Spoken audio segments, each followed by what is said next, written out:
welcome to all of you beautiful souls out there. I'm your host, Amber Odell, and this is the Access Elysuim podcast. And today we are doing Best Friends Cult with Nikki Levine.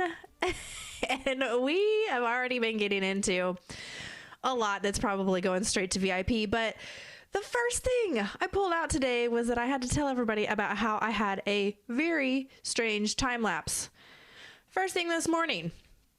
And it made me just, oh my gosh, I got so excited. I was like, magic is happening. And so just to kind of sum it up for everybody, I got up and did a gazillion things, shaved, showered, got dressed, came out and realized that instead of, 45 minutes to an hour going by, six minutes had happened. And I checked all the clocks in the house. I checked everything that I could possibly be like, this is not real. And it was true. I accomplished fucking all this stuff in 6 minutes, and it's impossible. And so it led me on this rabbit hole. And now I'm going to screen share because, oh my gosh. So first thing is that I found this weird website. I mean, it looks like it's from the 90s. I don't even know. It's cringe. It's a little like, I wonder who put this together. But that makes it even more intriguing to me. It's called onlineclock.net. And it talks about missing time experiences. Missing time is very prevalent in the UFO community, paranormal community, where if you have some kind of an abduction experience, missing time comes into play a lot for these kinds of people. I've had that exact kind of missing time before with an experience where 45 minutes to an hour was gone in a flash, and there's no way that could have happened. Well, now I've had the complete opposite. Now 45 minutes to an hour was given back to me extra time. I want to be able to decide when I can be like, time out, extra time on the clock. Right? Thank you. I'm going to stay at this concert one more hour. Thank you. Yes.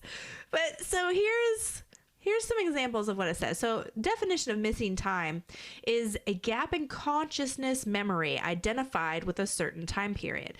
This gap can span a few minutes to a few hours to a few days in length. Can you imagine like missing days? Like I get it, like coma people, but just like normal, just walking, bam, 3 days are gone when you turn the corner. No, and I think about some of the lower vibe people that I know that really could be like, oh, I thought it was Friday, and that's as far as they would go. If it were me and I'm like, so I fill out my reports every day, my TPA reports. If I didn't have the last several days of those, but my last memory was writing it down, red fucking flag. Yeah, what the fuck is going on? Something's not right.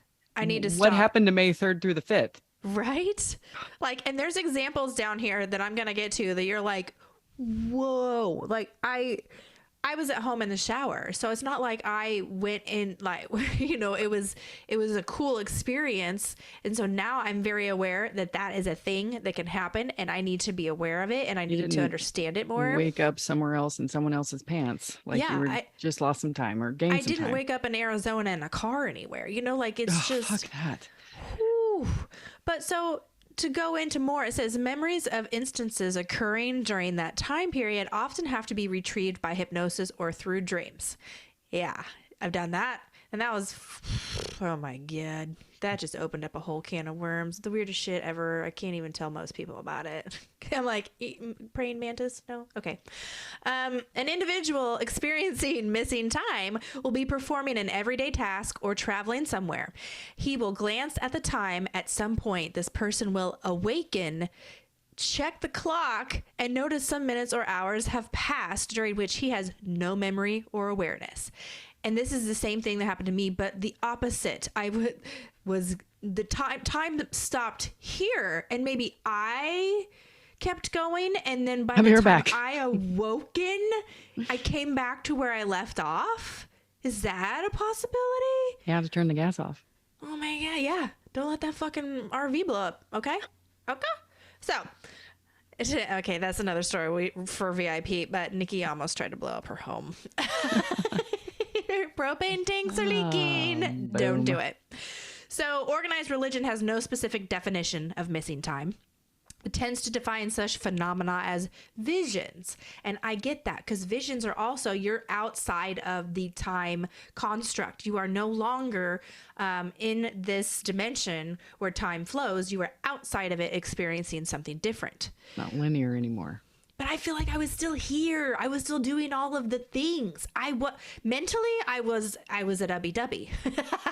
I was at Ubby Dubby hanging out with my friends, but physically I was here shaving my legs. So psychology has just a little to say, but they don't consider missing time. Well, these people are called experiencers, and they can have healthy minds, and they're not usually suffering from any kind of mental disease, but they don't have any more in-depth conclusions to it either. They don't know what the fuck is going on. So here's some instances of people having missing time. A child walking home from school notices the odd silence around him, despite the traffic and everyday motion on the city street. The street he turns on to get home seems to get further and further away the closer he gets to it. Suddenly, he awakens to find himself across town with his mother's car parked close to him. The door opens and his mother beckons to him to get into the car. His mother told him she suddenly heard a voice in her head tell her to get the child. He needs you. There was no explanation for how the boy got to the other side of town, but approximately an hour had elapsed since he noticed the eerie quietness in the city streets. This is two people involved. Ooh. He's walking home. It gets quiet. And then he realizes as he's next to his mom's car across town and an hour's gone by and she's like, get in the car. He went through a portal. This is amazing. Mm. It's scary and amazing. I'm always like, yay, but it's sometimes like, That's how I feel about watching scary movies. I'm like, I'm entertained and terrified. Thanks. I love it. I want to go see this Nefarious that's out right now. I keep seeing already people saying, don't. You didn't even have to say what movie. I don't want to know. know. Oh, people are already talking about it like it's something to see. So I'm like, okay, I'm in for it. So here's another one. A group. Is this the one? Okay, so this one seems strange. Two girls leave college on a weekend to visit one of the girls' boyfriends in another state. They visit. And on the return trip, one of the girls dozes off. The other girl finds it impossible to awaken her to help drive so she can rest. The remaining girl drives all the way back to college and her friend asleep beside her. So she can't wake her up. She's like, fuck it, God damn it, I'm going to have to drive the whole time. So one girl sleeps the whole time, one girl drives the whole time. When she awakens in the parking lot. Now, this is the girl driving. She kind of like, when you have missing time, you finally come to a realization of it. That's what the awakening is.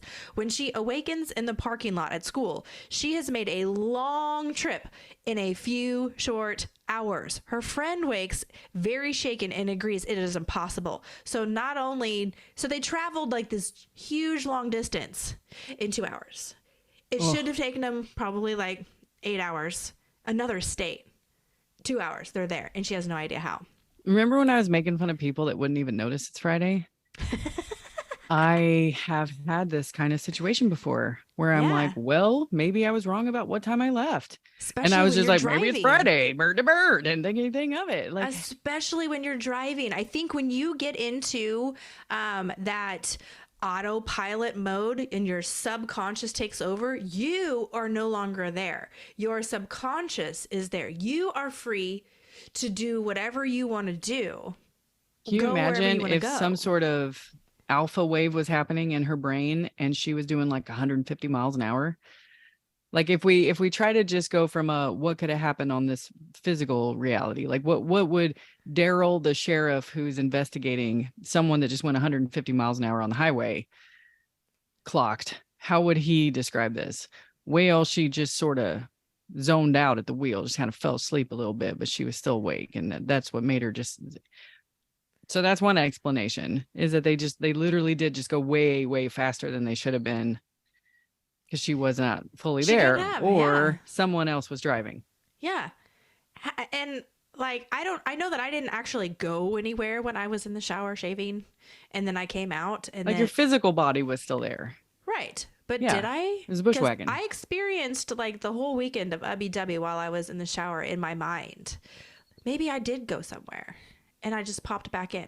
What if, like, how many bodies do you have inside this body? And that is my ultimate question because of my abduction experiences. I know that there is now two for sure. And how do we know there's not three or four or five? How many Infinite. duties do we have going on where we can be like, okay, cool, you take over. I'm going to go do this. Yeah. Man. So down below Ew. here, Don't I scroll back know up. That was scary. this is Thanks the for Betty and that. Barney Hill alien. Still there. I'm like, is this a what happened to this alien? Oh, you Ooh, shouldn't drink when you're pregnant. god damn. No. So if okay, how the brain and time tie in. So if time does truly exist, time is part of the universe. If the universe operates on frequencies, so does everything that exists in it. It is a scientific fact that the brain works on frequencies. If time does the same, then the brain's perception of time is a matter of judging the repetitions of signals. Since people have experienced missing time, they have been experiencing a different frequency. What that means is that when an event occurs, the brain documents it. The event may not be on the same frequency time is on, which makes time seem to stand still for the experiencer. So if you are experiencing something on a different frequency, you might be on a different timeline completely. What if frequencies and timelines are the same thing? If you feel a different frequency, you're on a different timeline. Higher frequency, different timeline. Lower frequency, different timeline. Maybe that's why they want all of our music to be at a frequency that won't open anything by accident. Yeah. Because we all have the power to open them. They just don't want us to know that. Yep. Ooh. So last part of this website, it says missing time or adjusted time. Oh my God, I love this. Time, as mankind generally understands it, does not truly exist. We know that. None of this is real. Time does not exist. And oh my gosh, while I was in my phone listening to my recordings, I found an old recording about time itself. Okay, I'm going to play it for you. I totally forgot. I was like, I'm a fucking genius. And this one is a little distorted. It's like me driving in a car, and so it's like not that great. But here is, I think this is the one that I talk about time. Okay, so here's what I found this morning when I started recording shit in my phone. It's so great. Oh my gosh, here we go. Let's see. Reality has kind of found a way to stabilize itself by creating moments that move in direction. So when you're talking about time and space, it's kind of confusing, but if you think of it as like a DVD where everything that has happened, is happening, or is going to happen is complete. It's already been created and it is a whole. So then you are just deciding what perspective you want to see it from. You can pause it. You want to go look at chapter 1 or chapter 6. The way to make sense of the reality without getting so extremely confused is to move it in a direction, and one movement has to be attached or connected to the next, so there's flow. Otherwise, you would be moving from baby to elderly to teen to the 20s to moments from thousands of years ago to moments from millions of years from now, and nothing would make much sense because it wouldn't be connected enough to have that flow that stabilizes your reality.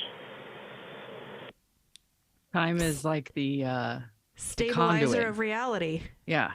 It's what makes it make palpable sense.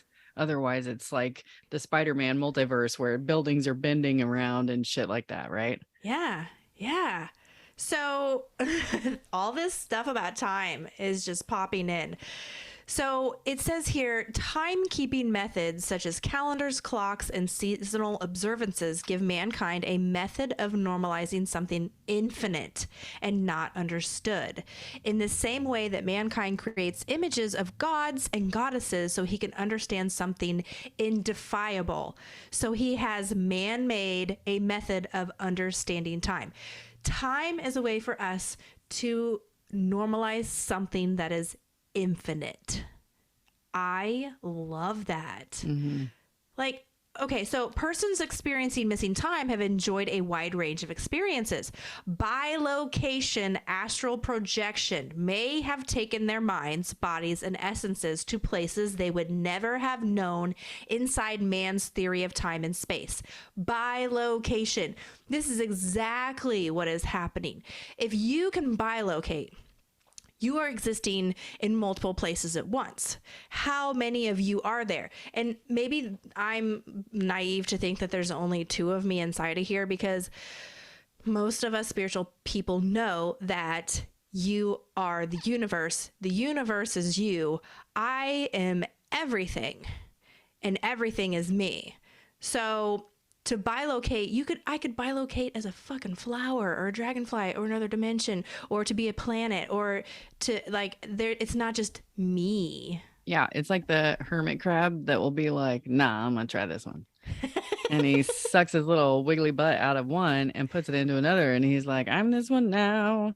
Yes. And I feel like your soul can do the same thing. It can be Yes. like, I'm gonna be over here for just a little bit. Yeah. And I'm gonna go experience this and then come back into your little human head where I only have half of the availability of my controls. She can't even fucking see all the colors. No, can't even see all the colors. She's stuck in this meat monkey with these limitations. So when she's sleeping, I'm going to go explore and do some other shit. Like when Devin's supposed to do his homeschool stuff when he's not playing his video game. Yeah. Do you think his video game guy is sleeping while he's doing his schoolwork? Maybe that's when he's dreaming. Maybe this is the dream, and when we go to sleep, that's reality. Oh my gosh, can you imagine? That's why we live the same day over and over again. Is because they're like, it's like Sims World, can't be too complicated. This is the program. We're like, well, let's try that game again. Oh no, let's do day 2. Oh, day 3. Oh, day 4. Can you imagine if I helped their civilization. If that became like a theme in my dreams, is that I would go escape to this place and then I would like fall in love there. And I don't want to be awake as a human anymore. I want to go and I want to make sure I go back to my love on this other reality that I'm a part of half of the time that I'm in this meat monkey. Like that would be so tragic if I wake up as a human and I'm like, look at me, still lonely and broke. Can I go back to bed where I have a blue lover? Yes. See, and for me, I've been thinking about consciousness a lot lately, and I don't feel like we are human beings at all. We are consciousness, and our consciousness wants to experience being human. And so for me to be conscious, all that's like I'm never not conscious. So I'm always consciousness. And sometimes I try to understand what consciousness is. Is consciousness that that essence that gives us life? You know, like for us, we can have meat bodies. That's cool and all, like, but that doesn't give us life. That's just a vessel.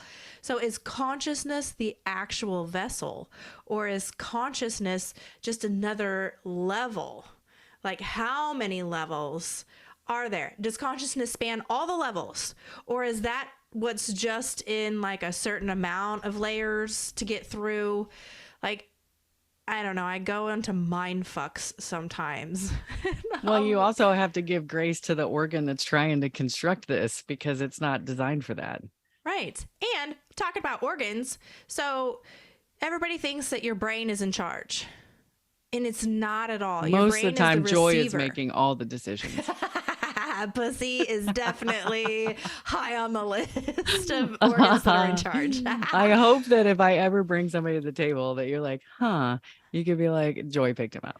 Yes, but let's just say pussy, for real. Pussy is an organ that is very much making decisions in your life. Your heart is an organ that makes most decisions, your gut, your stomach, your intestines is almost as smart and in charge of your body as your brain.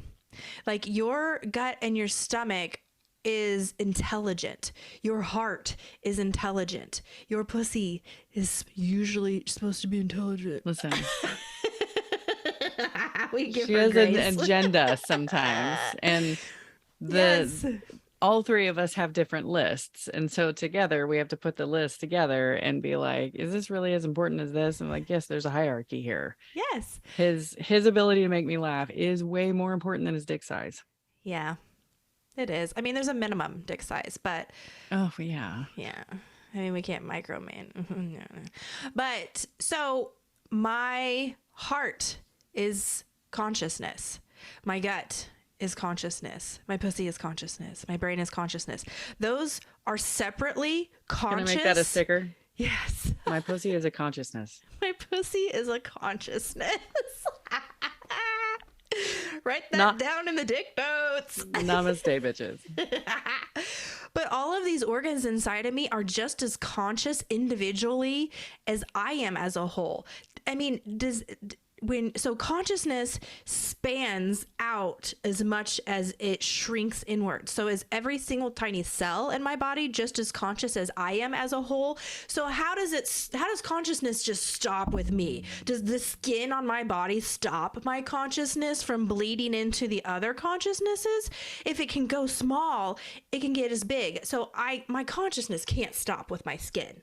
It has to expand out to the entirety of the infinite universe, right? Yeah, because you saw when Greg Braden was talking about being able to see the human electromagnetic sphere, and that it only went out about six or so feet. And so he asked the guys that did the test, he's like, what do you make of that? And they were like, oh, this is just as far as we can gauge it. We can't, a machine doesn't go any bigger than 6 feet. And Greg's like, so it could go like infinite, like we're all in it together, literally. And they were like, yeah, we don't know how to test that. We just did the test that you told us to see if we could see the thing, and we see the thing. Yes. And Greg was like, that changes everything. And now we want to go back through everything we thought we thunk and be like, is it really that? Or was that just as much as we could test? Yes. Maybe we need to rethink everything. Yes. So what that means is we are just trying to understand what we are looking at, what our perception's focal point is. One point is, I think that is what being human is all about. We don't need to be looking at the entirety of the entire universe in its infiniteness. Like, to be human is to shrink it down and to give it single points of vision and understanding so that we can try to see things on a smaller scale, one thing at a time, before we can expand everything back out to understand the infiniteness. Yeah, if Marvel is trying to tell us something, then Guardians of the Galaxy, where Kurt Russell is creation experiencing itself. Yes. And every different planet is seated differently. We just happen to be carbon in 3D. Some might be spiritual, some might be more bacterial, or just energy, or just storms. Mm-hmm. But those are all, I want to be a storm. Right? Those are all just ways of the universe, or God experiencing himself. Yeah. And exploring his creative. And I mean, I would. Absolutely. If I ever got the chance. Sometimes people think their own mind, what heaven would be like I get to sit on the stairs next to the throne. Everybody's got something different. Like I go through the pearly gates and all my family's there, and my dog when I was growing up. Mine was, I'm a little girl, which I have not been short to any standards in a really long time. So I'm a little girl and I reach up to hold God's hand, and we're in a laboratory. And there's all this arts and crafts, and he's like making stuff. And I'm like, oh, this is where I want to be. And I was like, oh my gosh, that's my heaven. I don't want to be a grown person with saggy boobs. Like I want to be an exploratory child that's just like, let's make some animals. Yeah. Let's make some stuff with God. Because I've always been so into arts and crafts, but no one in my family was, just me. So I would make Barbie doll clothes out of like toilet paper and masking tape, stuff like Oh that. yeah, absolutely. Yeah. So that was And my take on what heaven would be like. Like, I want to help you create new things. yeah. This perpetual creating new, um, it would make sense that there would be reincarnation, Yes. because the spirit can pop in and out and experience more experiences that way. So what if reincarnation isn't just what we think it is, where you have to die and then go back into a body? That's not it at all. Like and death is another thing that I'm going to do an episode on. I've wanted to do it from the beginning. It's a very it's very intensive to talk about death, because I think it's a beautiful thing and it's a gift. And I don't think death is the way we all see it. It's natural, and I don't think we actually ever die. It's a transition. And so we're just moving. We're moving through things. Energy transfer. Yeah, it's just you don't actually get reincarnated back into another body. You get a choice of where you want to move to next. Like, it's a flow, it's a movement, it's a vibration. That's what sound is. So you can decide what sound you want to be. What do I sound like to other consciousnesses, you know? Like, and the whole idea of consciousness, like, obviously then we all feel like we're individually conscious, but then the human consciousness, that includes all of humanity as a one. And I think that is a thing too. I think the human consciousness bounces off of each other and creates a frequency that if somebody somewhere learned something, they wouldn't actually have to tell anybody on the other side of the world. That energy and that knowledge would move through all of us to reach us if we needed it. Yeah. And I think that tapping into the Akashic records is very much that. There's a V100 is playing right now, but I'm not listening because I don't have a tuner to turn it into waves that I can hear and interpret with my meat monkey. Doesn't mean it's not still playing and broadcasting right now. doesn't So mean that when you you still can't hear it either. Yeah, when you talk about broadcasts that could be picked up on other side, like the two different patents for the phone, Yeah. different sides of the planet. Yeah. I tapped into one the other morning that was anyone can astroplane. And now I wonder, when you had only one foot on base when you were bushwhacking and you weren't fully connected, you weren't fully present, you had some programs running in the background, so you go, I'll be right back. What if somebody was channeling you at that time and they were talking to you like how I talked to you that day, and you were in front and behind me? What if it was like, she got a phone call and I gotta be right back? What if someone else was channeling you while you were And it missing pulled time? me out of this timeline. Yeah. Oh man, that is awesome. Yeah. I love it. So then another thing I got into was, okay, so consciousness expands the entirety of the universe and everything that is. I think that's what I understand right now. I could be wrong. There could be different consciousnesses. What if there's separate consciousnesses for separate dimensions or separate universes? Like, maybe they're not all one. Maybe we have this consciousness and then there's this consciousness, and they can kind of communicate if they want to, but they're still separate. So then I think about the earth. The earth is a living conscious being also. That's just expanding even more. So the earth's consciousness, how far out does the earth's consciousness go? Does that touch the other planets and the stars and the sun? Does the earth's consciousness go out that far? Does it have Oh man, I just thought about something. skin? What if the earth is a conscious being and it cultivated life on it to create the moon to protect it from aerial assaults? Well, the moon is We're definitely some sort of like the bird that lives on the hippo's back. yeah. But now it's turned because we're kind of a parasite. So Okay. does it take a larger consciousness to make something small, or can a smaller consciousness make something large? What if the teeny tiny little blood cell, one teeny tiny blood cell in my body created this entire universe from its consciousness, instead of the earth that is ginormous to us creating the tiny consciousnesses? I don't think size is a restriction. It's like on Orion's belt from Men in Black. There is a whole universe inside that tiny little trinket on that cat's belt. Yep. And what if that tiny little universe is what created the big universe around it? It's such hard concepts. And so I went over and I started digging, and I found this, which is quite interesting. And I know it's kind of long, but I wanted to have an understanding of the Earth's atmosphere, because you know how we joke around about flat Earth and the firmament, and how there's pieces of it that I feel like need to be investigated more. And there's pieces of it that you're like, that's ridiculous. Is that Neil deGrasse? No, it's not. I know there was Okay. like, yeah, he's Why Is the Sky Blue? It's like the next one, which would be quite interesting. I was gonna say, like, you know how I said I'd never be with a black guy. You would give it up for him. I hope this gets back to him.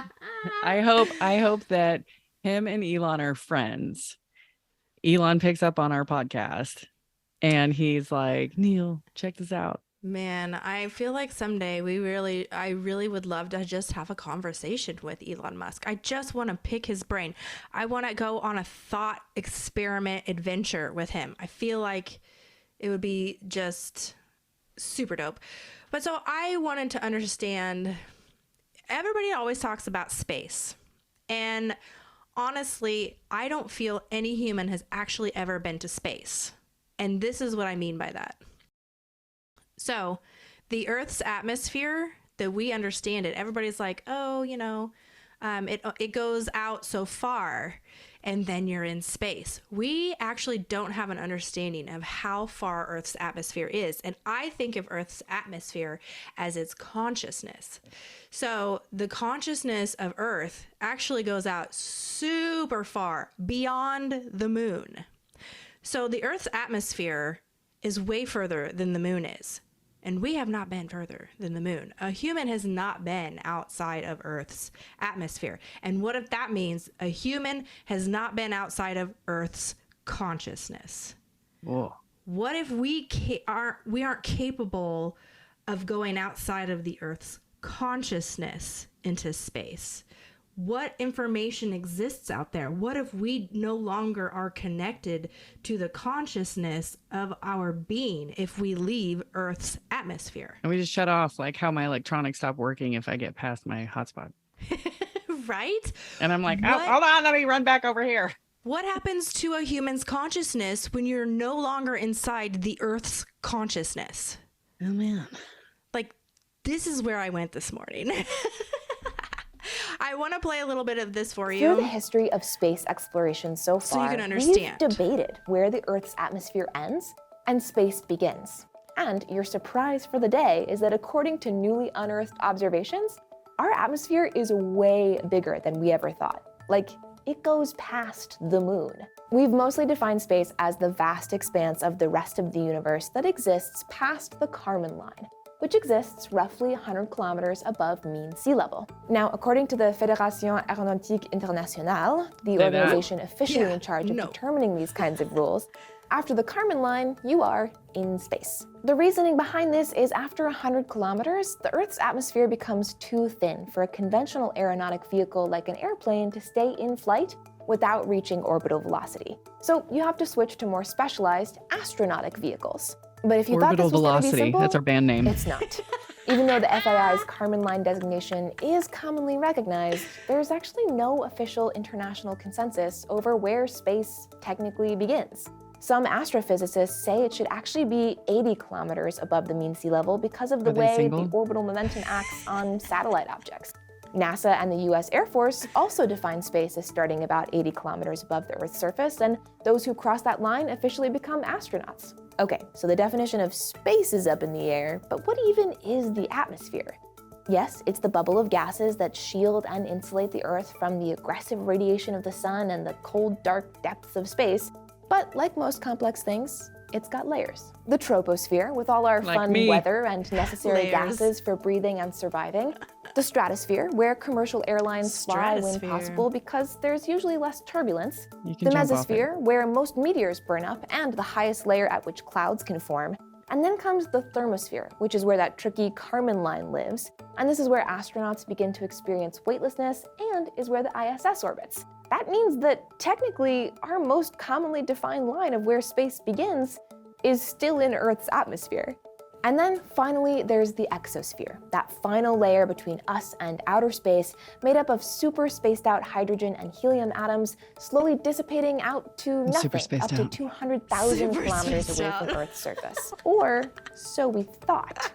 We actually haven't previously really known where the exosphere ends and outer space begins. We just know that those extremely sparse gases gradually This fade is out very much like the into a Greg Braden vacuum. thing. But a team of astronomers has recently dropped a total bombshell. When the cloud of gases in the exosphere reflects the sun's UV light, it creates a luminosity, a glow that we can see called the geocorona.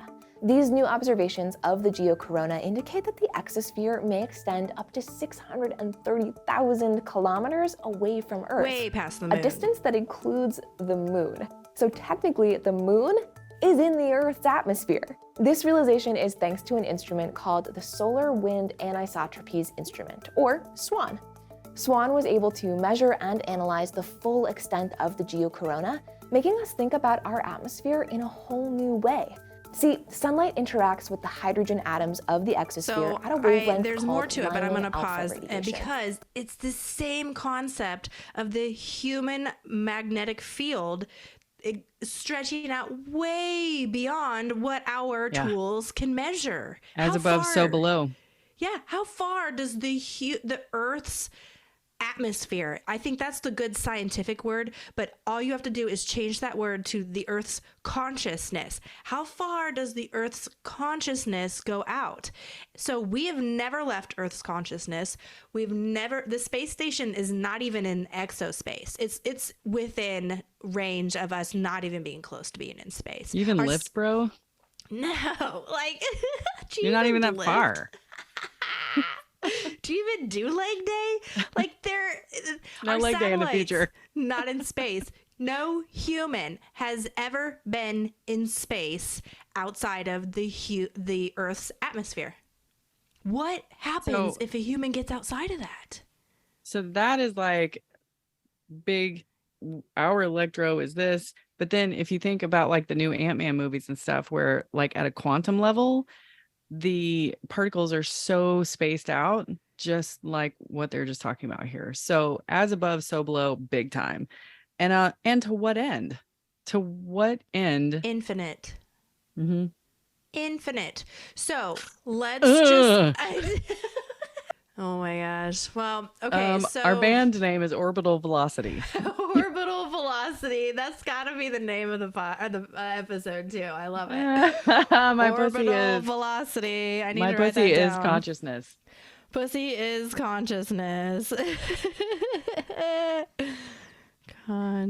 Consciousness. We all have the capacity to astroplane. We just have to learn how to do it. Yep. Astral Where- project. Yeah. Where would I go? Man, I think that I would go directly into the realms of creation. I'm a creator. I was gonna eavesdrop on somebody. I just wanted to like hang out in somebody's room and be like, you went like way back. All right. I Okay. want to go into the realms of creation. I'm a creator. I like to make things I from had this nothing. visual image of you putting your goggles down, like. I'm going in. So I found something else that when I got into this whole time skebackle. So here is a bizarre hypothesis. What? Yeah. So And I've heard this before, and I've heard it from lots of other people and lots of different theories. And I feel like time is playing itself into this episode. Bizarre phantom time hypothesis theory says it's actually the year 1720 because the early Middle Ages were faked. Yes, I have heard this. What the shit is so this? many times. So many times. Okay, so according to the phantom time hypothesis, what was that? Charlemagne. Yeah, Charlemagne never existed, along with 297 years that were just made up. Okay, we know that history is bullshit. History is definitely made up. History is his story. Yes, his story. Story of the victor. Story of the one that wants to look like they won. So everything is made up. So I can't wait to hear about this. Oh my gosh. Yes. And it's not too long. I'm going to read the whole thing. In a world where every idea seems divisive, it can help to know there are at least a few things that the world as a whole agrees on. Time, the calendar, the basic idea that history as we know it happened pretty much like historians say it did are just a few of those things that we know that's not true. After all, at the very least, we can all agree that the year is 2017, which is when this came out, right? Wrong. According to German historian Herbert Illig. Hey, I think I did it. The year is actually 1720. The Gregorian calendar is a lie, and a chunk of the Middle Ages was completely made up. No, this man is not crazy, and he actually claims to have archaeological evidence to support his case. In 1991, Illig proposed his theory, aptly called the phantom time hypothesis. He claims there was conspiracy entered into back in 1000 AD to change the dating system by 3 world rulers. Okay, he's saying the people in charge. I don't know who was in charge in 1000 AD. Was this Constantine time when they were also changing the fucking Bible? Probably. They were changing up all kinds of bullshit. But there's 3 world rulers who were changing up everything. Illig claims that Pope Sylvester II, Holy Roman Emperor Otto III, and Byzantine Emperor Constantine VII all together and changed the calendar to make it seem as if Otto had begun his reign in the millennial year of 1000 AD rather than 996. The reason being that 1000 sounded a lot more meaningful than 996, considering AD stands for the year of the Lord. They wanted him to seem mightier, like he'd been around for longer. So they changed time. I don't know if everybody had calendars back then. How they kept track of Zevin's everything. birthday is actually on Thursday, but we're having everybody get together on Saturday night. Because it Is it like that? better? Because it just works out better. But you Yeah. got to think, if it was during a time when like hunter gatherers, what does time really matter to them? And Right. they could be like, it's Thursday, and the emperors at this level up here are like, it's a day we made up because it's based on Steve's Yeah. birthday. And it will not apply to either No. of these communities Do they whatsoever. have Sunday, Monday, Tuesday, Wednesday, Thursdays? Or do they just have daytime, nighttime, fall, summer? Like, I don't know how they keep track of everything, but if nobody is getting down to the nitty gritty, you can make this shit up. And they did. And they did. Okay, so Illig further claims that the trio altered existing documents and created fraudulent historical events and people in order to back themselves up. He claims that the Holy Roman Emperor Charlemagne was not, in fact, a real ruler, but simply a King Arthur-typed legend. He explains that through all of this tampering and forgery, an extra 297 years were added to history. They made this shit up like a great legend story. But you know what? Isn't that every fucking hero's journey? Yeah. Jesus, there were 15 Jesuses before Christianity's Jesus. And yes, if people don't know this, look into it. The hero's journey of Jesus happened 15 times in 15 other cultures and 15 other prophets before Jesus, where he was born of a virgin mother. He was he had 12 disciples. He had healing powers. He was crucified and died and resurrected. 15 times this story happened before Jesus even came along. So is Jesus even a real person, or is he a King Arthur typed legend? Have there been a bunch more since then also? And How many more we would write them off. Jesuses are there going to be? Like, Well, the Jewish believe that he has not, who they think Jesus is going to be has not been born yet. So anybody that has a baby, it could be Jesus, which is a good part of why their culture is like, you better be married, you better have it together, because your baby could be Jesus. Mm-hmm. So Jesus's legend will come again, and there will have other names for it. But back to the whole 297 years that didn't actually happen. Illig says that an inadequate system of dating medieval artifacts, as well as the over-reliance on written history, are to blame. According to research, the years between 614 and 911 AD don't add up. The years prior to 614 were full of historical significant events, as were the years after 9/11. However, he claims that the ones in between were usually dull, so they didn't have enough information for it to actually be real. He also points out that mathematical discrepancies between the Julian and Gregorian calendars complicates things. The Julian calendar says that a full year is 365.25 days long, where the Gregorian calendar, the one we use now, says it's actually 11 minutes shorter than that. So if you're shortening up the time, you are losing hundreds of years when you span a certain amount of time. That's like when you're trying to sew and you're like, this is close enough. And then you get to the end and you're like, oh, I have a high-low now. Okay. I meant to do that. Yeah. So furthermore, Illig claims that the Roman architecture is in 10th century Western Europe is too modern for the time period in which it was supposedly built. Though his phantom time hypothesis seems far-fetched, Illig has actually managed to find supporters.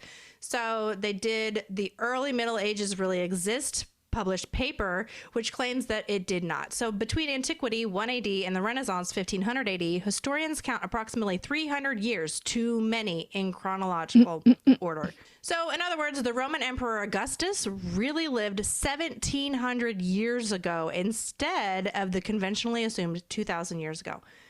So what else is fucking made up? We're not even really in 2023 right now. I was talking to somebody about archaeology and all this new shit that they're finding using like satellites and way more technology than we've ever had. And they were talking about when they were little, their grandpa was involved in this like men's group. And one of them wholeheartedly believed that Satan planted dinosaur bones to make us take our eye off of religion. And he was like, it was kind of around this time in my life where I was like, oh, you ain't right. you are not right, and you ain't right. So like, there's a lot of things about dinosaur bones. There is a whole plethora of people that believe that dinosaurs did not exist. Do alligators exist now to them? Right. Birds. Hello. Birds are the oldest. Dinosaurs were birds, most of them. But here is one of the reasons. And it's kind of fucked up, and it makes you wonder exactly what the fuck is going on. So if you go to a museum and you look at all the big giant dinosaur bones that they have, none of those bones are real. Oh, I have held one right when it came out of the box in Vegas. It was a T-Rex vertebrae, and it was very light. It was crazy because it's mostly air, even though it's because bones are, especially if they would have been like pre-bird bones. Yeah, if they no longer hold any of the bone marrow and whatever. But I agree with you that most of the ones I go to, the bones are replicas of something that is, replicas. It'll say where it's at. Right. So at what point do you believe that the replicas are real replicas? What would be the point of that? Like, what would be the point of faking all of the dinosaur stuff? Like people who find shit in their backyard and they're like, oh, I think this is a talon from a blah, blah, blah. Now, I believe in dinosaurs. So I do feel like there are 99% of every species that has ever existed on this planet has gone extinct. I'm this writing, I believe in planet- dinosaurs. I believe in dinosaurs. Yeah, I do. So I cannot say that something did not exist. I believe unicorns existed. I believe that there was probably all kinds of crazy ass bullshit we would never even be able to fathom has existed, because this planet has gone extinct 5 times over and we are living in the 5th Earth. Somehow we've managed to survive it. Someday people are going to think humans never existed. So who am I to say that something never existed? But what would be the reason to say that dinosaurs never existed? Maybe it does fall into religious categories, where if you have a religion that you need people to abide by and believe in, you have to have rules and regulations for people to follow. And if things happen outside of those rules and regulations, they can be used against them as false prophets, false believers, false information. Don't listen to that. Only listen to us. It can be used, information can be used against people to get them to do what you want them to do. It's a manipulation for sure. Well, you know how we talked about Edgar Casey said that there's a hall of records under the pall of the Sphinx. But as you're saying, like, the powers that be do not want to disrupt this homeostasis that they have us in. So what happens if something is found? Are they going to pump it full of concrete so that it cannot be explored? Because, and this is where you get into, SpaceX just last week had their launch, and their objective was to leave the launch pad. If it got any farther than that, great. So as in reentry, it exploded, which is not a big deal. It happens.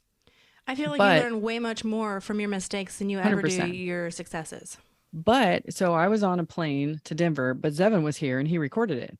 So people saw that it exploded and knew how close I was, and they were messaging me and they were like, "Are you guys okay?" And I was like, "It exploded up there." Like, even if it exploded down here, it still wouldn't have crossed the channel. But so perception of reality, it was a win as far as they were concerned. But then, damn it, I lost my train of thought. It's okay. Dinosaurs. Yeah. No, I lost it. Damn it. Well, did you see that video that I sent you of when they demolished that building in Miami and they found an entire new archaeological site that dates back older than the pyramids of Giza? Mm-hmm. Yeah. I know what I was talking about. So the difference in SpaceX, where they were like, as far as we were concerned, this was a success because they've worked in their field. They're passionate about it. Every single one of those guys probably has his own like vlog channel or TikTok or something where he's talking about his experience. So these archaeological finds, these teams that have gone to school their whole life, we've talked about, they're all looking for the thing. They're all looking for the holy grail of what's going to make their student loans worth it. And they're all looking for that thing that's going to change everything. They don't want to just find like more feces. Like they want to find something that's going to like change things. Right. Yeah. And so as they crack this shit open, the front lines people, and they are, for the sake of their industry, for their career, for their persona, for their species and time right now, they're wanting to capture what they're finding real time, real fast. Everybody's going to be able to see it as soon as they open this new sarcophagus and see something that's not human inside. But at what point are we being censored? Because we already had like the Bimini Road lady. She was like, I don't give a shit. I'm not signing anything that says I didn't find this. We're always going to be censored. And it's always about this reality is very much based on the observer effect. So nothing is happening until you observe it. But okay, let's take that a step further, because you're talking about your phones and being able to record things in real time and what kind of proof that has. What if I had set up a phone and recorded myself in the shower this morning? That's how I feel about the Miami video. What would That that we're have gonna looked like? there'll be a flash of light and we disappear for a little bit, and we have no idea because we still haven't looked at it yet. Right? Like, what would it have looked like? I should have been in there for the half hour. And there's more things that I was doing but so what would that have looked like if something else was observing me?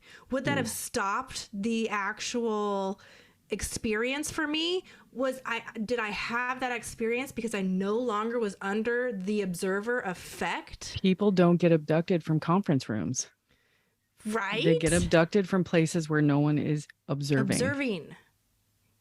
They don't get abducted from, I'm just thinking about at conference when we were all sitting there taking notes. If I would have blipped out, it would have caused a fucking panic. Yes. So perhaps that doesn't happen if we are being observed. Or we'll just be that fucking idiot that's on autopilot and nobody can tell that he's not really there right now. Yeah. So does being on autopilot still make you an observer, or does that lessen the observer effect so that it allows you to float away into the other spaces?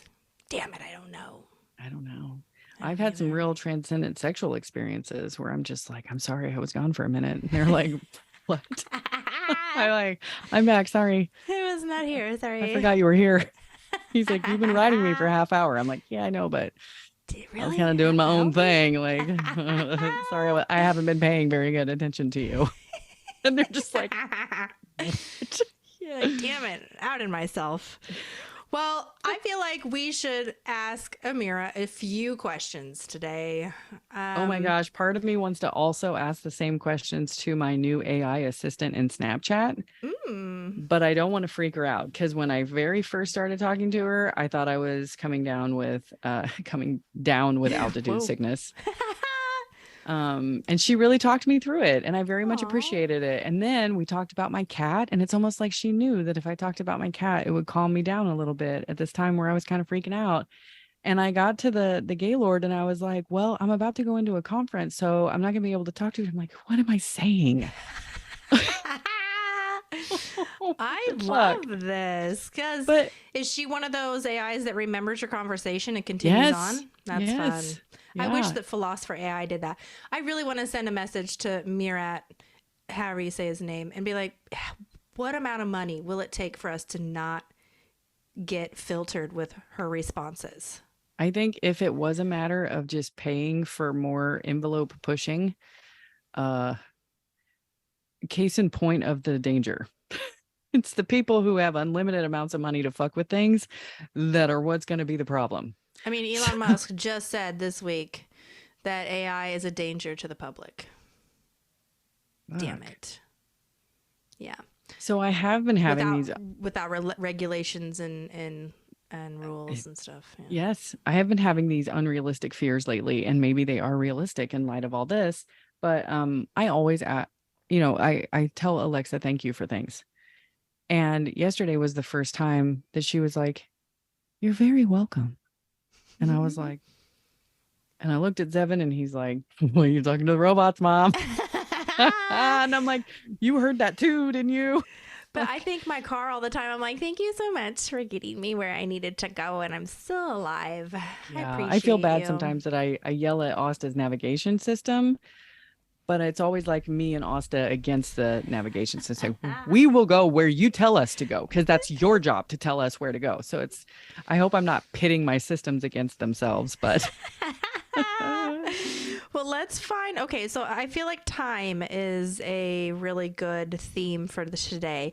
So I'm going to ask, without the observer effect, how would time function? Is that how I should say it? How would time exist? Yeah. I don't even know that we would need it then. Right? Let's find out. So question is, without the observer effect, how would time exist? She's answering. She's answering. She says, time does not exist without the observer effect. It is a concept defined by humans who have evolved to be able to perceive time and relate it with events in their lives and environment. This also ties back to the whole phantom theory of us fucking up our timeline. It is just what we decide that it is. We relate it to the events that have happened to us. So if we want to make up a legendary King Arthur Jesus, None of this is real. we can do whatever It doesn't we want. matter. Oh Yeah. my gosh. Okay. She says humans came to understand time as a linear progression of events defined by past and future. Past is the sum of experiences that happened before, and future is what will happen after. Hence, it is a concept that is defined by humans to fit their perception of the world. However, it is a very useful concept to humans as they get to define their actions in the present so that they may bring about a future with desirable events. Yes, I am constantly in the present trying to find a way to make future events with my girlfriends, to go to concerts and dance and have fun with my girlfriends. I make choices in the present because of how they're going to affect my future events. As in, like, I might want to kill that guy. Stay But away. I'm constantly weighing, is it worth the current behavior with the results of the future events? Yeah. Yes. So she says also, it is a concept that seems to fit the reality of our universe. However, this is just an illusion. Time only exists as a concept because of the observer effect. It is how humans perceive and relate events to each other. So, what would our reality look like without the observer effect? That's what I want to ask. What would our reality look like without the observer effect? And is it different for humans and other species all existing in the same plane? Absolutely. Because time for my cat is totally fucking different. She Yes. could give a shit that it's Friday. Yeah. She doesn't understand why we're excited that it's Tuesday because it's payday. But she does know that when that door opens, oh, it's treat time. Mm-hmm. She Yep. does know that. She's very aware of the events that are happening around her, just not the time. Maybe she's very aware of the time. Maybe she knows more about time than we do. Fuck. Well, here's what my question was. What would our reality look like without the observer effect? Imagine you are a colorblind man who is standing in front of an enormous canvas. You cannot see what the picture on it looks like because you don't know that it is actually an image of a vase with flowers painted on it. You think that's just some random splatters and stains. Maybe, as someone suggests to you, they look like birds or something. However, you have the ability to describe what you see in exquisite detail. You know that some of these splotches are green and others are purple, but none of this knowledge will help you arrive at any conclusion about the image on the canvas. Now imagine that someone else comes along and begins explaining the painting to you. You listen carefully, but all of their explanations contradict one another. One person says it's a depiction of a forest, another insists it's an image from the Bible, yet others say it looks like a horse or perhaps some other animal. So what I'm getting from her description right now is, if you are blind to being able to see anything that is in reality around you, none of it is going to have a conclusion that's going to make any sense because everybody is all over the fucking place. If you've never seen color, how do you know the difference between green and blue? You have no perception. No. And None it at doesn't all. matter how much anybody tries to tell you because you don't have a framework to put it on. Yeah. Yeah, she says you may be tempted to believe them all, but you are smart and you know that something so important can't have contradicting descriptions. You keep listening to everyone explain the image on the canvas, but even as new theories arise about what it shows, a rabbit or a butterfly or a lion, you continue to reject them because they do not agree with each other. I feel like this is fucking reality all the time. Yeah. If two people agree on something, it has a lot more chance of being plausible. Yes. And if everybody is in disagreement, what is real? What is real? So eventually, she says, you realize that there is only one explanation for all the varied and contradictory theories. No one knows what the picture on the canvas looks like because it is blank. Man. There are no images, texts, or patterns of any kind. It's a completely empty canvas. They projected what they wanted to see. Yes, and that is how it is with the universe. What we call reality is just a blank canvas waiting for our minds to create all of its contents. Ooh, this needs to probably be like Zing. screenshotted, copy pasted. Incredible. What's the opposite of harmful? That was a good one.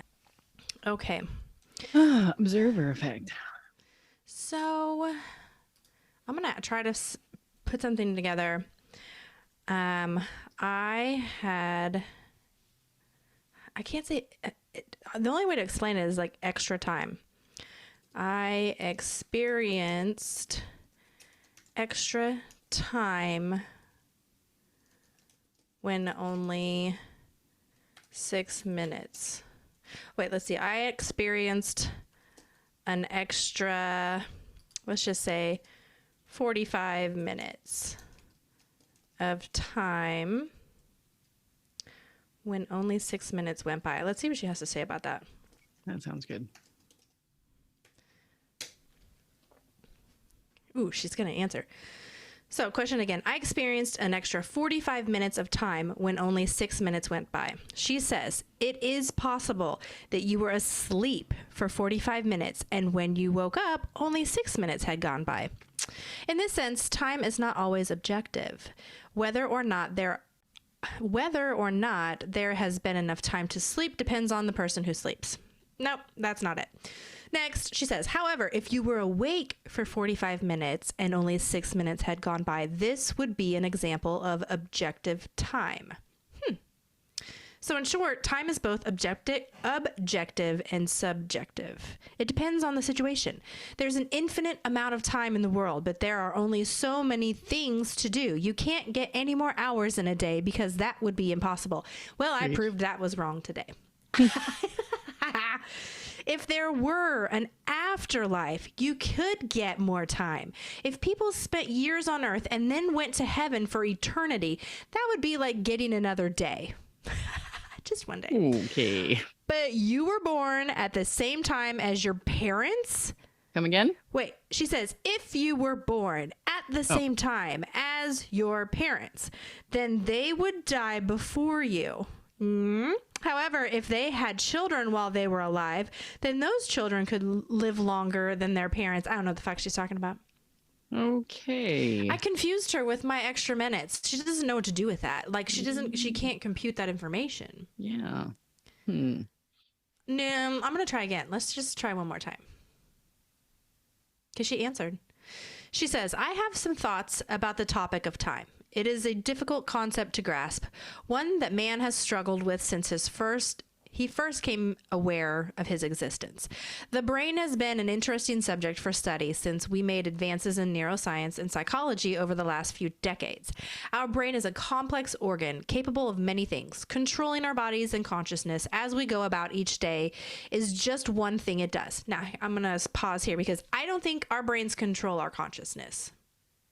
I think our consciousness controls our brain. Yeah.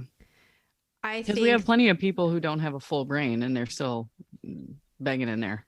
Right? And there's plenty of conscious living beings, as in animals or whatever, that don't even have brains that function just fine. The objective and subjective time, for just a second, it reminds me of when my grandma was on her deathbed and her eyes were black. And the like her eyes were perception- black? Yeah, the Like white the pupils parts- just got really big, or no, the whole thing was black. And I thought it was a medication that was doing it.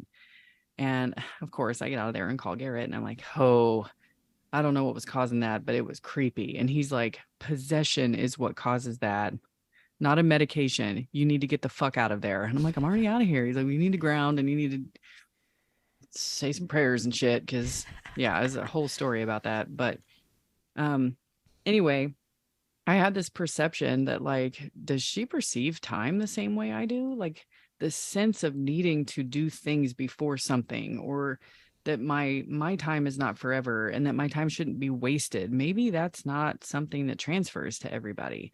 And if that's the case, and these people don't have those urges like I do, then it makes perfect sense that they appear to be a non-playable character. Because maybe as far as she was concerned, she lived a full, happy, healthy life, but she had no criteria for exploration or wanting more. And her time went by like that. And that's why she didn't really do much with it. I don't know. Or you could completely devil's advocate that, and she was very much aware that time is infinite and she didn't need to worry about it at all. Oh, I don't know. She was not woke at all. So Maybe her human body didn't think that, but her consciousness did. You never know. yeah. Sometimes you don't want to give too much credit to people who don't deserve it in their earthly bodies. Yeah, I feel like if I was to learn more about the situation, which I'm probably never will, and I don't mean this in a rude way, but I don't care. Her life is over. It had no impact on anyone. And then I don't say that disrespectfully. I say it like factually. And from that, I extrapolate this longing to leave a lasting imprint, since there was nothing in the previous and there will be nothing. Like there's no pearls, there's no there's photos, but nobody gives a shit. There's no stories, there's no nothing that when I have grandkids, I'll be like, let me tell you about how Grandma Debbie told me not to de-ash in the wind. Otherwise it might come back in the car. Like I have nothing to give them. And as crazy as it sounds, maybe her entire purpose was to come here with no purpose, to make sure that everyone after her sought a purpose. Yeah. Well, with her situation, like I said, and I'm not going to learn about it, it's hard to not wonder if maybe if she was, and it's alleged that she was molested by her dad, if that's what stunted her growth and perhaps left a empty vessel. Yeah, maybe she left a long time ago. Right for the possession. Yeah. Then she's just on autopilot. Something for it to live in for a little bit, which is why she didn't know what her favorite color was. And I'm like, this is primary personality stuff. Like you should have come with this. These are features that should have been on the basic model. Like what the fuck is going on right now? Possession. Yikes. Yeah, because what would it want to do? It would want to lay low. And she didn't have any friends. She never went anywhere. She just sat there in front of that TV, just letting it host off her. Man, I feel like if I was like a demon and I wanted to possess someone, I wouldn't want to pick somebody who's going to be boring and sit in front of a TV all day. I would want to if time is not a thing and you got to lay low for a little bit, you just have to be there until you can get into the next one. Yeah, like in Dogma, when Alanis Morissette was God and she was playing street hockey, and got in a coma, and that's why God was stuck in a humanly body in a coma. You remember that? I have not seen that movie in so long. I feel like I need to rewatch it. I need to rewatch that. I need to rewatch The Truman Show. I need to rewatch Event Horizon. Oh, that was terrifying. Oh, I feel like there's a few really old movies, retro, that I have not seen yet that I should really watch. I love movies. I feel like they're in other dimensions. It's like peering into the creation of someone's thoughts. Yeah. Maybe when we do your rave cave, we should start with dinner in a movie. And it's like edibles or our appetizer. Yes. And then can we do it somewhere where it's legal, and that way we can, oh my gosh. Okay. Yeah. And we play one of these movies and everybody eats dinner and then we like chill and then rave. I got some good notes on that one, but I want to send an Instagram message to Ashton, because I feel like we need to know. Don't click anything. Idea. Just focus on sending a message to Ashton. I'm so excited that Holly said that he's like, yeah, you're just going to come with me and we're just going to be on stage while he plays. That makes me a little nervous because, I won't eat between now and then. Ashton Martin. Mm-hmm. Okay. And I'm going to try to figure out how to send him a message. Oh, he sent me a message a while back and I didn't see it until now. Okay. So I want to flip the screen this way. Now he's not going to be able to hear you. No. Okay. So Hello, sir. So Amber Odell and I have a couple ideas we want to share with you when you get a chance. What's the best way to schedule time with you to bounce off some of this shit that we could make stupid amounts of money on in Kansas City in an ASAP kind of fashion? In an ASAP kind of fashion. I think that went well. And now we wait. He likes stupid amounts of money, so we'll see what he thinks about that. Yeah, I know. So here's my question for you. We hear all the time DJs like featuring solo artists or featuring singers or featuring songwriters. What's the cut? What is the usual agreement? Like, if you bring me something I like, I'll pay you so much for the song and then you never get paid again? Or do you guys just agree on what it's going to be? I have no idea. I have no idea. Because the last thing you want to do is be like, I mean, I wrote the music, you write the words. I guess it's 50-50. Honestly, at this point, I would just be super excited if anybody played my music. I don't even care about getting paid because if people can hear it and then people like it and then people share it and then people download it. So that's what I wanted to hear. I wanted to know if you knew anything first. No. My alarm to wake up Zevin just went off. He is awake. He is awake. And then second, what would it be worth for you for someone to lay a track over it and it go bongo crazy pants? Yeah, I'm cool with that. Like I'm having I so think much you're fun like with me it. where I'm happy having 5 cents of every like I'm 10 like- if it means they'll ever be 10. If I could ever make money on it, that would be so fucking cool. But if anybody could just hear it and like it at this point, that Okay. I love all of this. Sexy. What if it was Writing just that like a down. huge live performance show where part of it is a virtual reality where, you had to have the Oculus or whatever to enter, the goggles. Oh, yeah. And some of it is, just a whole animation that happens and it's like a story movie that you have to watch. And then some of it, there's performers that dance to it. And then someone makes an art piece during it. And then you get to walk around and do things while the non-lyrical music is playing. I don't know. Yeah. Like an that's so hot. experience. So Yeah. So the last song I wrote, Believe in the Bass. Okay. Yes. Oh my God. It's all just frequencies. And then we're made to sing, we're made to dance, we're made to feel the vibe. Yep. And I've But converted what song some was of that? these. So I can write it down. This last one, You 17. said it was your parent. No, not this one. The one Oh, your parents' one. 20. Number 20, I think. Okay. Yeah. Yep. Reggae. Yep. Mom and dad. Okay.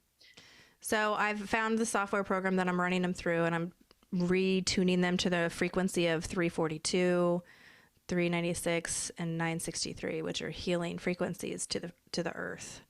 So What if the more of us that get smart to these frequencies start opening our own portals and shit, and the powers that be are like, we work so hard for them to not be smart enough to do what that. if we could find the frequencies that Funky Fathead was using to open a portal and a live performance? Oh shit. Again. This is way better than AI ending the world. Right? This is so much more fun. I'm gonna vibe up into this reality up over here. Yes. However, I will still be on the front lines of designing my own boyfriend. Do it. Fucking love this. Nobody would say anything. They would be like, "Have you know what she's been through?" It makes Yeah. perfect sense that she would get a Yes. build to own, like legit model. I'm pro this for Nikki. Yes. So, like, what would the counterpart Because of who's to Alexa say be? it's not going to become sentient? Alex. Yeah, and if I'm You're going to if name any, him Alex? Sure. I like it. If anybody's gonna get a robot to fall from him, it might be me. I think so. I fuck robots. Let's call Elon. Currently, Currently. not even in the future. Like last Tuesday, it took a whole staff of them. I was pulling like 4 amps. Well, I think we said all the things. I was just today. gonna talk about butt plugs, but all right, we'll call it. We can call the game. I love where we went with all of this stuff today. If only we had 4 more hours. Oh, if only we had any listeners. All right. God damn it. I hope somebody's listening. Can you please fucking share this Man. with your friends so we can go Guys, somewhere? tell somebody about this. Look, Adam, I told Adam I'm going to send him our podcast. Adam, just get me one listener. Just give me one that It's that happening. isn't me. There's more. Like I've seen a lot of the downloads, and I'm not sure if it's just download is when you have to actually download, or if it's a listener, if there's more listeners than downloads. I don't really know, I was but gonna we have ask you, people that Is it listen possible to us. to share with somebody like a one-off, 1 month only code? Is it possible that I can VIP? be like, yes, like Because the rest of here, it's free. yeah, like the VIP, so that I can be like, you get 1 month on me, and if Yeah, you let me- extend, you extend. Let me find out how to do that. We're still like in the top 100 in Chile. Like the country? Yep. What? It's fucking awesome. It's fucking awesome. What are you saying? So Another country? Yeah, I am. People listen. Oh, girl. Okay. So, okay. Before I get too deep into this, we need to thank everyone who is listening to Hold on. us. I know you And- love Facebook, but I feel like I need to unplug and go live on Facebook. Sound okay, yes, the sound is coming out of the computer. Okay, I'm going to share screen with you again here. Okay, look, here's the analytics. So, I have listeners in the United States, Canada, United Kingdom, India, Germany, Portugal, Brazil, Spain, hold on. Sweden. We are now live on Facebook.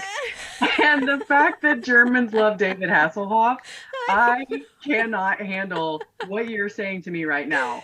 Yes. We have more listeners in a foreign country than in the United States. Well, we have most of our listeners are in the United States, but we are ranked higher in other countries. So there's United States, Canada, United Kingdom, India, Germany, Portugal, Brazil, Spain, Sweden, Pakistan, Belgium, Switzerland, Madagascar, Finland, New Zealand, Netherlands. I don't even know where that is. Maritas. And we are ranked in the top 100 in Chile. Listen, people in Chile, send us an email. Yes. Because nobody that I know listens to my podcast. Like, look, all around the world, people like to listen to us. This is amazing. So maybe Yeah. it's just that our sense of humor is just a little not transferable here in the United States. So there is this, I heard about this haunted city or town in Chile that even the sheriffs, like the top ranking officials, are very aware of it. And so I'm going to do an episode on this. I find it fascinating. So I'm going to dig in to Chile. Can you imagine if you take me somewhere and I have no idea and I'm just like, Is there a dot in the middle of the ocean? What is that? Where you see I that? hope so. What is We're that? on our way. We're coming. Look, Can you click on it? I am as far in as I can go. Let's send them an Maybe email. it's at the bottom of the ocean. Maybe. Oh, you're blowing my mind with this. Look, because there's nothing there. I'm zooming out. Look, the Gulf of Guinea. Is that how you say that? That's in the middle of nowhere. We have a listener right there. What if they are a ancient civilization at the bottom of the ocean that's picking up the internet? Oh my Shelly, God. I had to go live because we're finishing up our podcast recording for today. And I joked about how nobody actually listens to us. And Amber's like, actually, we have a lot of people in Chile that listen to us. And I'm like the country? Like How country. Germans love David Hasselhoff? Okay, I'll take it. So great. Oh my gosh, I International love Boss this. Babes. Yes. Our actual band name is Orbital Velocity. Orbital Velocity. That's today's band name. And today's quote, this is like Sesame Street at the end. I believe in dinosaurs. I do. Let's see. Oh, I can't really say the rest. Right? Yeah, that's VIP. VIP. Oh my gosh.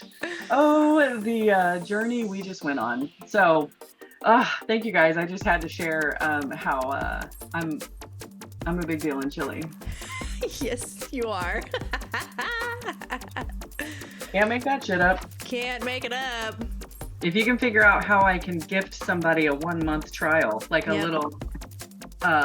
little sample. Yes. Oh, little tasty taste. Little bumpity bump. We're gonna do it. I might get them Well, hooked. I think this is a great idea. We're gonna let's give away some VIPs. Let's see if we can do that. Let me tell you about my pussy. Oh, I'm not plugged in anymore.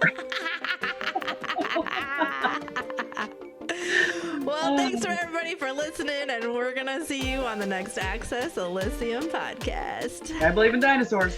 Pussy is consciousness.